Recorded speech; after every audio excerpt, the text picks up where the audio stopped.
can you come over here, please? Brad? I'm sorry. I thought I had parts for everyone, but, you know, the budget's very tight on the show. We have to eliminate a contestant. And John, you can be Big Mike. So when you are ready, I'll put this back. If you want to, you can come up here and read your part in order. Just if you mess up any of my stuff, I will frown. Amy, would you please? Thank you. Hi, everybody. Well, yeah, you know what? It does sort of feel like an A&E, doesn't it? You're in the right mood already. This is exactly, we're all sitting on folding chairs. When John Hodgman told me that I was being driven with a bag over my head to Greenfield, Massachusetts, at first I was like, what now? Okay, just a little note. Again, Amy is sassy. So just add a touch of sass. Just keep going. No, I'm sorry again, and also, like, I'm just to give you an idea, but Amy is the kind of person who wouldn't say, what now? Amy would be like, what now? I don't want to give you a direct line reading, but do it the way I said it, okay? Did you say this one more time? What? This is the what now? So, no, that's the wrong part. So if you want to say, what now? Thank you. And this is a voice amplification tool.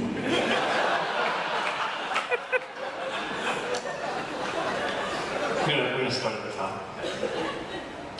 When John Hodgman told me I was being driven with a bag over my head to Greenfield, Massachusetts, at first I was like, what now?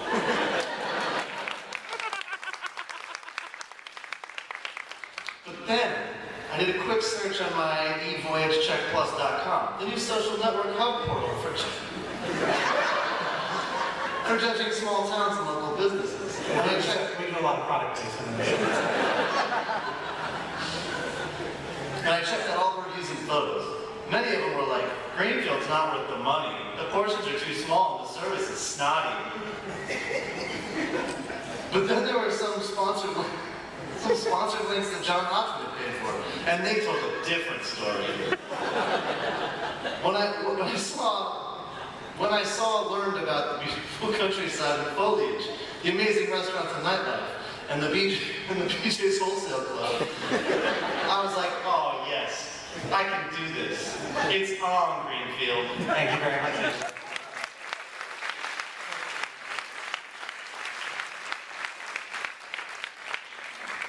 Since none of you are from Western Massachusetts, just a little context.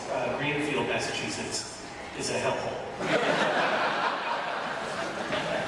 This is Jeff, ladies and gentlemen. Hi, I'm Jeff.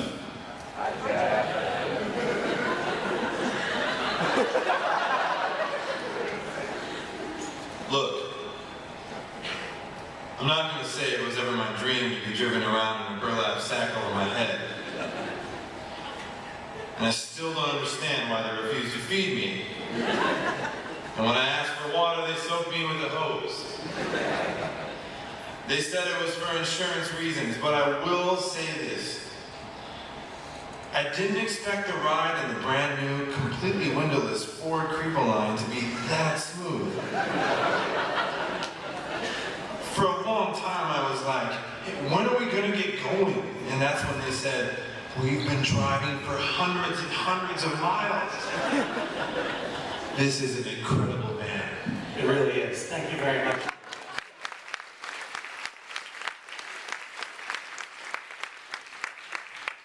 Gary Busey. You don't understand. I grew up sharing a bedroom with my two sisters. I lived in the dorms all through college and nursing school, and then I got married. I never had this so-called room of one's own. So when they took the sack off my head and showed me the hoard house, I couldn't believe it. It was so huge, so beautiful. I said, really? Is this all mine? And they said, no way! Only one room that is yours, and you have 2 weeks to fill it with garbage and pumpkins and cats. Feces. For the other contestants, or else you have to live here forever. Gary Busey, ladies.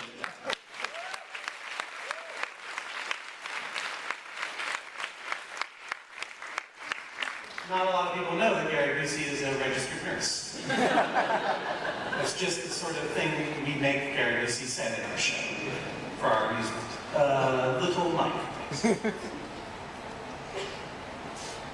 Frankly, I wasn't sure I could do it. I'd never hoarded before. I'd never gotten into a screaming match with Gary Busey before. I actually had never even been to Western Massachusetts before. I was just a guy who had tried to make a fortune on penny farthing motorcycles and failed like everyone else. But then John Hodgman was like, are you going to step up to the plate? Are you going to go the extra yard? Are you going to slam dunk this hoarding competition? And I was like, whoa. If John Hodgman can use sports metaphors, then anything is possible. The rules are different now. Maybe I can change. Maybe I can lose 100 pounds.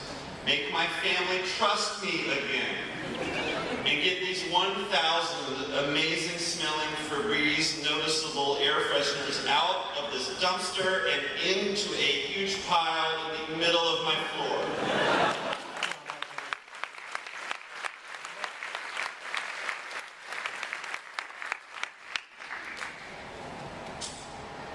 This is Samantha. Listen.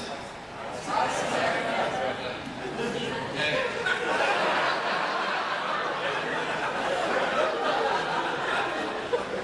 I didn't come here to lose, and I certainly didn't come here to make friends. I didn't even know I would be coming here. It was against my will.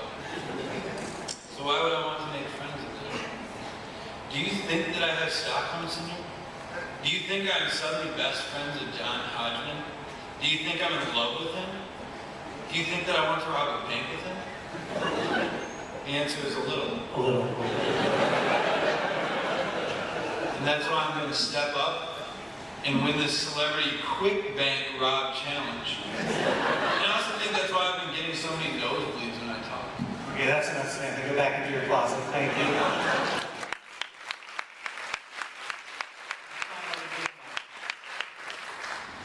Look, I live in a wheelchair. No, I don't use a wheelchair. I live in a house shaped like a wheelchair. It was originally a novelty hotel outside of Atlantic City, and then it was closed due to a scandal. Then it was an insurance office for some years, and then it became a private home. My private home. The point is, I have never lived in a normal house, and also, I don't have the use of my arms. And despite all of my attempts to get someone to make a reality television show about my house and my arms, only TLC was interested, and they rejected the pilot. So that's 3 strikes against me. And if I were to believe the sports metaphors, John Hodgman is constantly yelling into the helmet he makes me wear. I'd be out. But you know what? It's been 179 days into a game that I was told would last only 2 weeks. And I'm still here. I'm still playing. I'm still hoarding, largely with my teeth, which is great, because my hoard item is delicious Kale City kale chips and kale wraps. I don't know how long I'm going to be forced to do this. Do any of us really? I'm talking about life now, not just hoarding. The one thing I do know is that I've changed. I live in a normal-shaped house. I have some great new friends. I'm learning to yell into a cell phone while holding it a foot from my face all the time. And don't forget, I'm doing all this without arms. Whatever happens next, I'm never going back to the way it used to be. Probably because John Hodgman will kidnap me again and leave me in a field or something. Thank you very much.